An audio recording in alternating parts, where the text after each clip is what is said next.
In our last video, we had made it this far in the removal of our kitchen floor tiles and the concrete below. And for those of you who don't follow us, we're the League-Kempner House in Galveston, and we are restoring this incredible old Victorian mansion.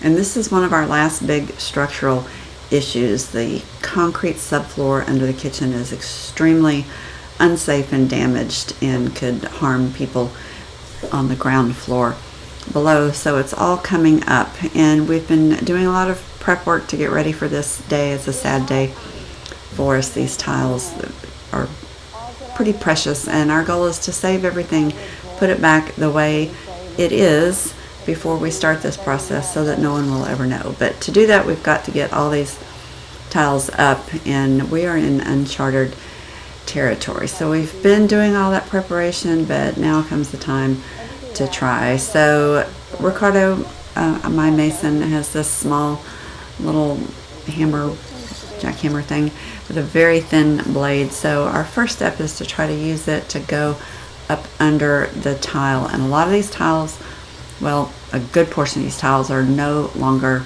adhered to the subfloor. That's one of the problems that we have. So we're hoping to use that thin blade and get up underneath and lift them up.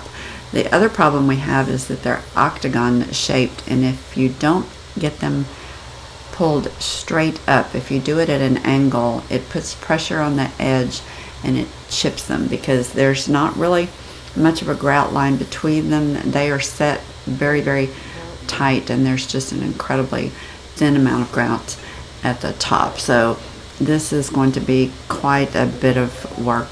So we are just practicing, talking about what we need to do and thinking of different methods. Now we know that the bond was broken because of the subfloor shifting underneath when our floor joist rotted and this part of the kitchen was collapsing. So our initial plan is that we will artificially recreate that effect by taking some screw jacks and hydraulic jacks underneath and very gently jacking up this subfloor to create stress and further break that bond where the tiles are still kind of stuck. So it's going to be slow going, and it's going to take a lot of team effort with part of the crew downstairs doing that work, and probably Maribel and I upstairs working on this. So I cut the audio and decided to talk over it because there's just a lot of I don't know what you would call it, just stream of conscious thought going here between us as we try to work with this and see what's going to happen.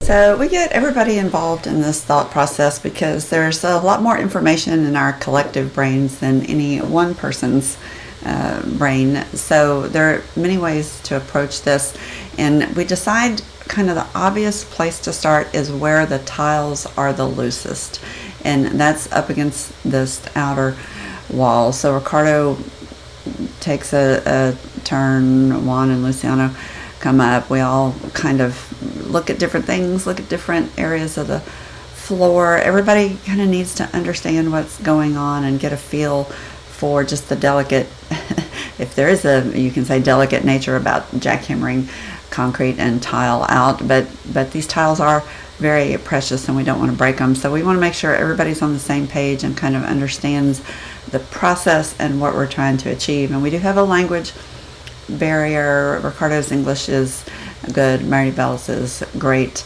but there's still sometimes problems in direct translations of words or thoughts. So we just rehearse and go through and check things out. And so this is the process that we described. So they're going to take these screw jacks and go underneath, and we've had to kind of measure and pinpoint where we're going to be working, find that location underneath, get the jacks set in place. And these are really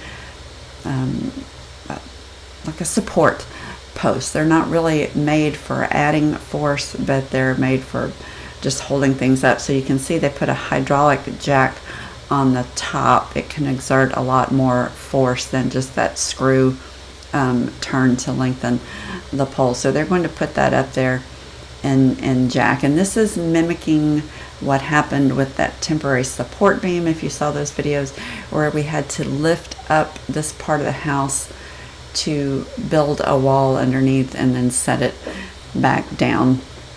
That also contributed to some of the cracking of the floors. If you notice, Ricardo does not have his hard hat on, so we grab him one because he was running up and down and forgot to put it on. This is a hard hat area. There is some risk that pieces of this concrete can fall in this jacking process, and then obviously later on when we get the jackhammers out and start removing it, this will be falling down. So this is not an ordinary work day for us. Not that we're not careful and focused on safety, but this is something we know can be very unsafe. So there are a lot more precautions that have to go on here. So they've got on their vests, they've got on their hard hats, they've got on their safety glasses, because this is kind of a serious job that we're undertaking at this point. You can hear it already worked because he was jacking here. This is already loose. See, and then it just comes out.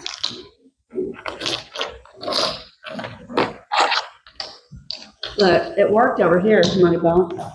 Look. It's just that you can. Yeah. It's still cracking a few tiles, so they just need to do it real gentle. We don't want to go too high to buckle the tile. We just want to go enough to break the bond. But yeah, look at all that. Come on. We're going to need more buckets.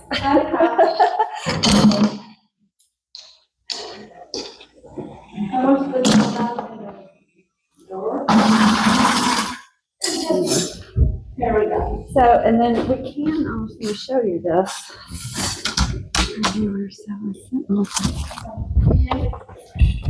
Oh, they're jacking. Okay. Right. Okay. Y'all here.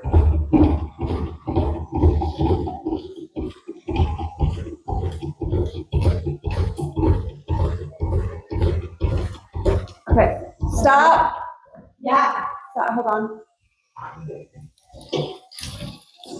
Listen. No, here. Listen. Yeah, listen. Let's go this, they open. Yeah. And here. But you can hear the, Here. yeah, you can hear the popping here. Okay, a couple more. ¿Que le des un poco más? Dale un poco más. Stop. Yeah. Okay. Yeah, look. Look, I'm like, like you can see through this, but no. I was hoping you could hear it.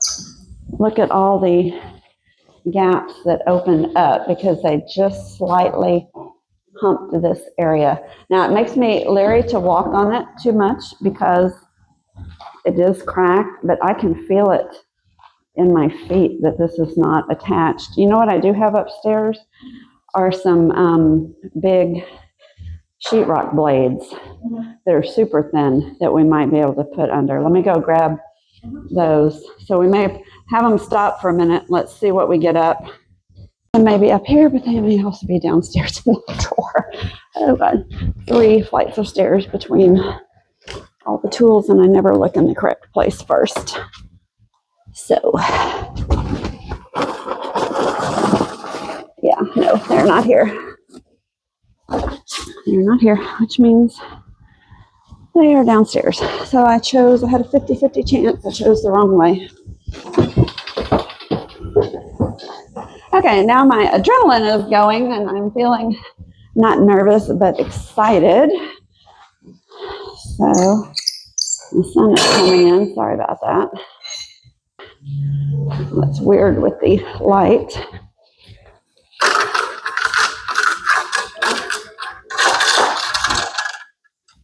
Where did I? Okay, where did I just say it was lifted up? Oh.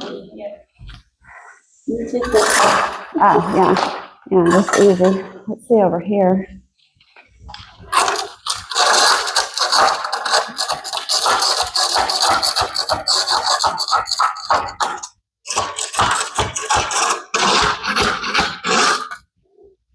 Okay. Have him crank a couple more times. There, okay. Yeah, just where he is now, just maybe 2 more pumps. Okay, dale dos jacks más arriba donde está.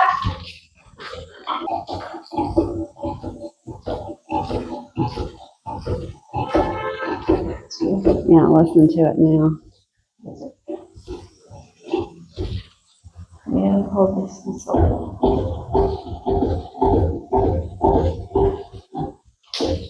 Yeah, before you get it. As you can see, it's a very, very slow process. At this point, it's all the guys downstairs, Maribel and I up here, and just a lot of that trial and error I was talking about. We have them move the jacks around to different locations. We're feeling with our hands where the popping is occurring, where the bond is being broken. We're testing with the different tools that we have to see if we can get under the tile and lift them up. But it's clear to us now that this is not going to be as easy as just putting the jack under, jacking it up, and tiles are just going to come free and get picked up off the floor. That is not what is going to happen. This is going to be slow and tedious.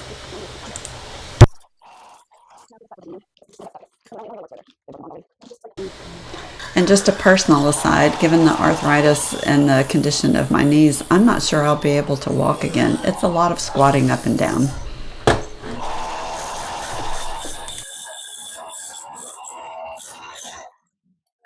Yeah, we need to wait. We need to wait for them to do more. Oh, what I was going to show you is this. So there is a company in Arkansas that makes the tile. You make it. After this one. Problem is, it's thinner, so it's not as thick, but it is the exact size. So it would be hard to do, but we could do some kind of pattern in the center or a border around the edge or something, and use as many of our saved ones as possible. And it does come in a blue, and you see the colors all the way through, but it's dark, it's lighter than ours. They'll color match for you, but see, we were lighter where it's chipped through, so this is probably just dirty, but they will color match. So there is an option. Apparently my new carbide drill bit set is razor sharp. I stabbed myself. At this point, Maribel and I have been at it for a very long time, and the guys are all downstairs moving that jack around and trying to jack the concrete up just a little bit to try to share that bond between the tile and the floor like you've seen before. And it is just slow going. You have to be so careful. These tiles chip really easily, and as I've mentioned, they're quite expensive. We can get them made and color matched, but we want everything to be as original as possible. So it's very important that we get these tiles out and use these tiles again. So we've got a decent method. It's going to take forever, but we've cleared a little patch. So we get Ricardo up here and he brings his jackhammer, and the thought was if he can go ahead and jackhammer out some of this concrete, that maybe that intense vibration from the jackhammer will help break that bond and provide some just additional stress on the bond between these tiles and the floor. And we kind of need to practice anyway getting this concrete out, because this is the scary part of the deal. It is so heavy, and the guys underneath have to kind of figure out a way to catch it or let it fall. We've put that plywood down there to protect the floor. We don't know if it'll come out in big chunks or little chunks. So again, this is trial and error for us to kind of get a method. So we're not interested in going fast at this point. We are just kind of testing different things. So he spends some time, and the concrete here is not reinforced. It doesn't have any steel in it. There's no wire mesh or rebar or anything in it. It's just really cement, or I think, and some crushed seashells and sand. It's not like a fine mortar made with construction sand. It's something different, and that's why it worries me about being weak. So he kind of gets going on that and comes up with his own little method of nibbling, and it's making a lot of dust. It's going to really destroy our house again. I don't know if you recall the video where we did the sandblasting down in the chauffeur's quarters, and we forgot to plug one of the holes, and all that stuff came up in the house and settled on everything. I think this is going to create quite a mess also, but that's kind of the price you pay for construction. So he spends some time, gets that done. So Muddy Bell and I are just kind of hovering to watch. There's nothing we can do at this point, but as he gets a little bit closer to where the tiles are still in place, we're anxious to get in there and start jiggling tiles and see what's happening with the tile itself.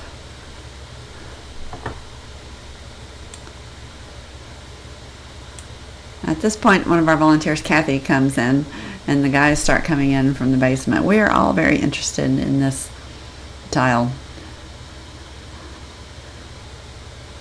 So we do get a few more up, but it's not the salvation that we were hoping for. So we're going to have to go back to our original method, and that's just the slow jacking from underneath, picking up tile as we go, and just nibbling away at this whole thing.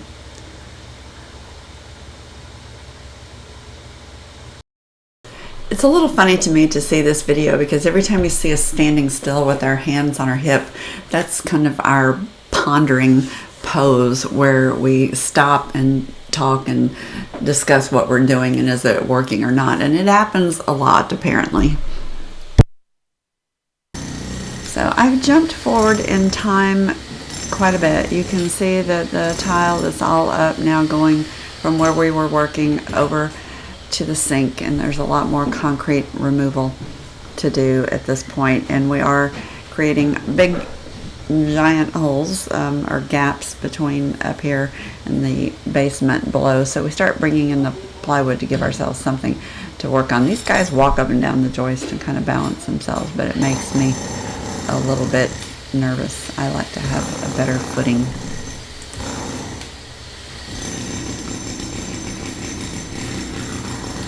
So we've kind of come up with our method. We've got Richard and Luciano down in the basement. They are keeping an eye on all the debris, and in one area they're working to start actually taking that out of the basement, being careful not to work directly under where Ricardo is jackhammering. But at this point we've got about half of the kitchen done, and we're feeling pretty good about it. Unfortunately, this is where our luck runs out, and as we start moving away from the wall and back towards the interior wall, the tile is much more stuck, if you will, to the subfloor. Because remember, it was the rotting of the joist on that outer wall that caused this thing to sag, and it sagged more towards that wall than it did towards the support of the interior wall. Okay, as usual. Yeah. What is she doing? Sometimes we don't even ask. We don't even want to know. We just we just go along with it. This is easier than going down the stairs and talking to them and coming back here and looking and going back down. And to be fair, it's probably safer than Janie trying to go up and down the stairs. course, the minute I say that, she'll fall. Can we get her like ankle ties? Like we can bungee cord her to the doorknob?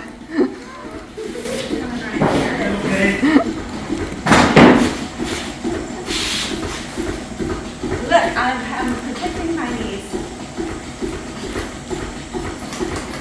So see, if you make a suggestion enough times, she will eventually listen to it.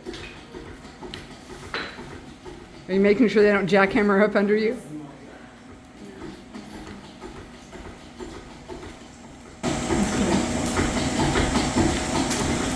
There, here. You okay? Uh-oh. What's that? What's that? It's concrete though. That's why it's a hard hat area down there. Okay, let's go over. Okay, that's good there. We're gonna come over in this one, about 2 feet back. Yeah, about where you are, but in this cavity here.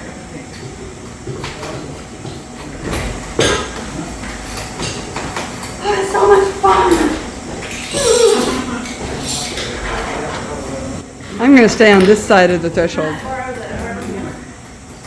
So there is a method to our madness. At the beginning of that, where Joe came in, I had my hands on the floor and they were jacking from underneath, and you can actually feel the vibration with your hands and feel the cracking and the release of the bond between the tiles, even if you can't hear it. It's kind of interesting. And then we came up with this rubber mallet method to kind of bang around and not damage the tiles, but we can also hear while we're doing that kind of what's going on with the bond between the tiles. So this is one of those learn as you go, and we've tried everything.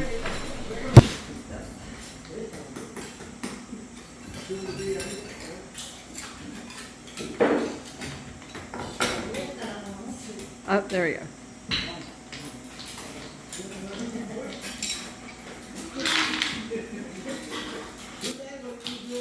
These were broken anyway from where that temporary beam was right here. And that's why these are broken.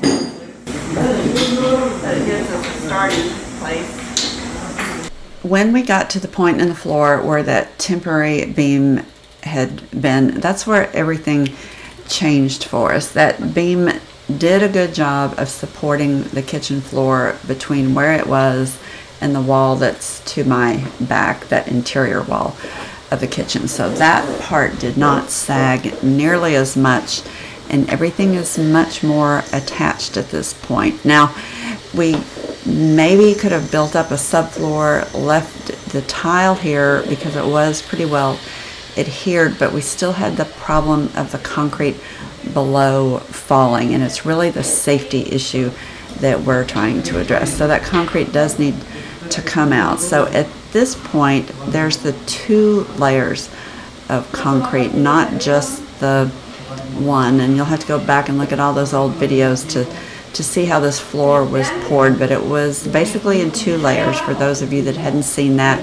And between here and the wall, that first layer had sheared away and fallen a long time ago. We had removed that, and there was just 1 layer left with the tile in it. Now we're at the point where in some places there are the 2 layers and they're relatively stuck together. And so Luciano comes up with the jackhammer, and the thought was that he would jackhammer between those 2 layers and see if he could break them apart and have the first layer fall and just leave the second layer. Maybe he could get them apart and we could get this upper layer detached and take it outside with the tiles on it and do the chipping away of the tile somewhere else. We didn't have a method for this because it's very, very different structurally than where we had previously been working. So it was, I would say, only semi-successful. He worked for quite a while on this and didn't make much progress. And then unfortunately we don't have a lot of video after this because Joe was busy doing tours, and we decided it was all hands on deck to come up here and work on the tile. So we actually had everybody up here working on the tile and everybody had a different tool and a different method. It was kind of interesting to watch. I'm sorry I didn't get it on video because we all had our own unique technique to get the tile up. So we were a little bit crowded. And thus ended our first day of tile removal. Alright, the swallowtails are mudding.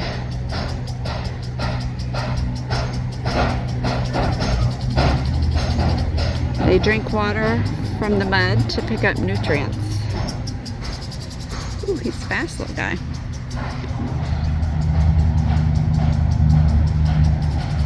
There he goes. There he goes.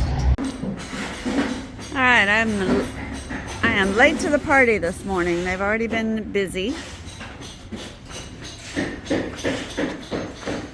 getting all of our trash loaded up. Yikes!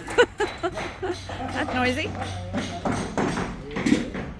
Let's go see how the kitchen's going.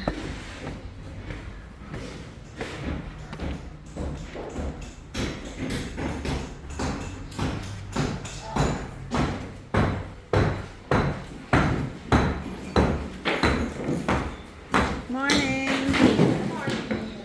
You're almost done. They are almost done and do not need me, so this is a work day where I am going to ping pong back and forth between here and the Lucas apartments. Alright, I just heard the crash. Let's go see what the wreck of the week is. We average one a week.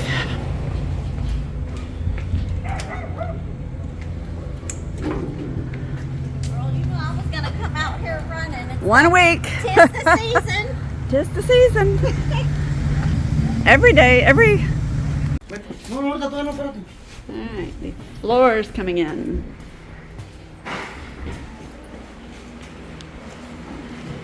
No more hole.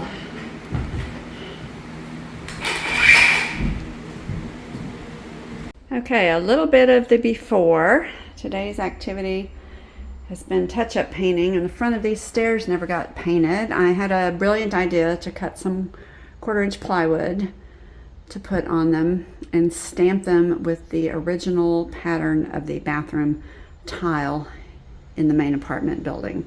But that didn't happen. It could still happen in the future, but right now I'm just going to prime them and paint them a darker color so it looks more finished when you walk in. Because look, well, it's hard to see. But you come back here, it just looks pretty raw. Ricardo brought me a present from the concrete dump. Oh yeah. That's all you found today? One brick? One brick. One brick? That's it? Like this? But Yes. it's a cool one. That's one of the street bricks. See how heavy it is? That's what they used to pave the streets with. All right. That is your abrupt and sad end to our fabulous kitchen. The floor is now gone. I did not film much this day, as you can tell, because it was frantically busy and not a lot of time to get behind the camera. There is so much to do at this house, and we are desperately trying to get ready for so many events coming up in the fall. Several of you have asked kind of the time frame of this video. This was actually shot on July 2nd and 3rd, the demolition of the kitchen. So we're still a couple of months behind, but that's because there was so much intense work going on throughout the month of June. So we will pretty rapidly get caught up now to where we are in the process. But there's still a lot going on and a lot of work happening here. So be sure and turn on your notifications, subscribe to us. You want to see all the exciting things going on here at the house. And as always, we appreciate your support. We are the League-Kempner House in Galveston, Texas, and we will see you back next week.